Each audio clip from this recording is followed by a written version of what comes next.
সাভারের নামা বাজারে পলিথিন বন্ধে অভিযান পরিচালনা করেছে পরিবেশ অধিদপ্তরের মনিটরিং অ্যান্ড এনফোর্সমেন্টের ভ্রাম্যমাণ আদালত। সোমবার সকাল থেকে দুপুর পর্যন্ত এই অভিযানে সাভার মডেল থানা পুলিশ ও র্যাব-4 সদস্যরা সহযোগিতা করেন।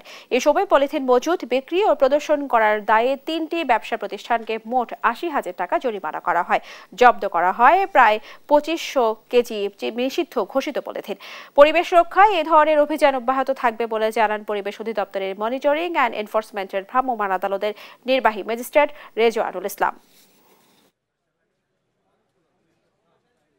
3টি দোকানে এই পলিথিন প্রদর্শন এবং বিক্রয়ের কারণে পরিবেশ সংরক্ষণ আইন অনুযায়ী আমরা একটিতে 50,000, একটিতে 20,000 এবং আরেকটিতে 10,000 টাকা, সর্বমোট 80,000 টাকা জরিমানা আদায় করেছি।